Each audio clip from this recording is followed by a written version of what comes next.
John Marsden's The Tomorrow series. The Night is for Hunting. Chapter 1. It was hot and dusty. The sun sat up there all day without moving. It saw everything and it forgave nothing. Sometimes it seemed like you were alone in the world, you and the sun, and at those times you could understand why people in the old days feared and worshipped it. I hated the sun. For months on end it had no mercy. It burned everything. Everything that wasn't covered or hidden or fed with water, it burned. It was mid-December and we were 40 millilitres down on the monthly average. The dams looked like muddy pools, and the stock hung around in the drying mud, more interested in staying cool than in eating. 3 of us were working in the yards, Dad, Quentin, and me. Quentin had been late, as usual, and that got Dad snarling. "Don't know why I bother with him," he said to me as we waited.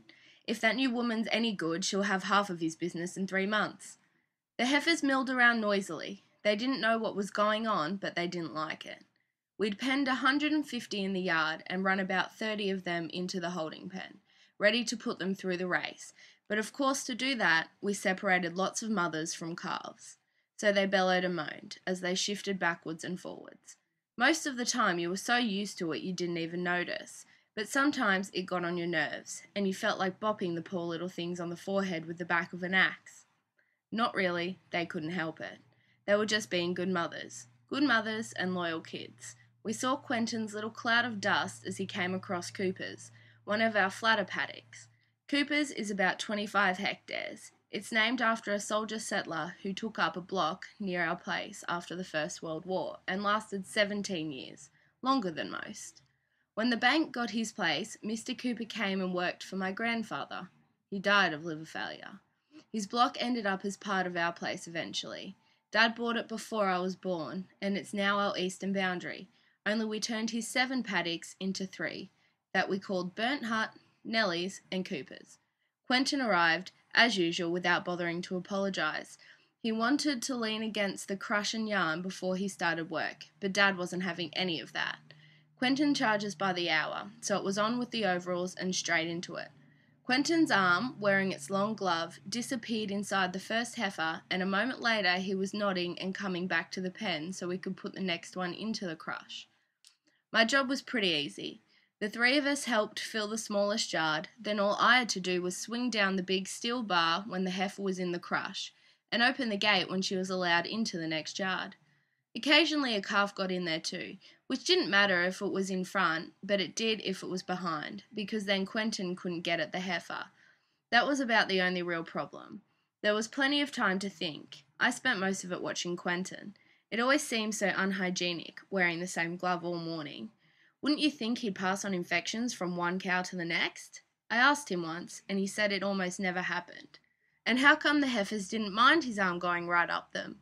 With some cattle, the quiet ones, you could fill the race and Quentin would just walk along and do them in there, one after the other. Homer would say they enjoyed it, but that's just Homer.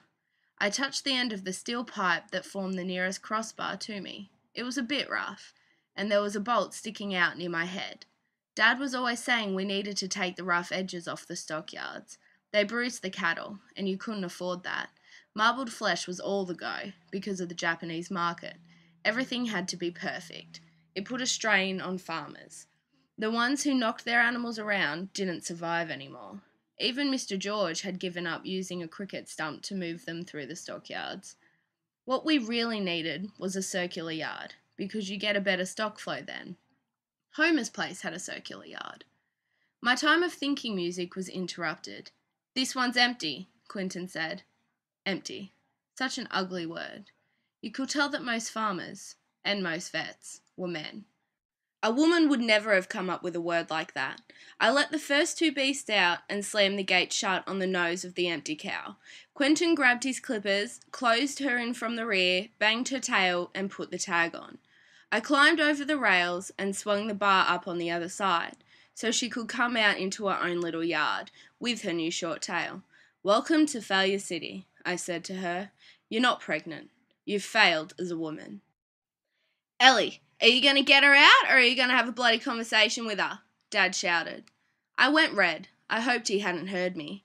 I waved my hat in her face, and out she went.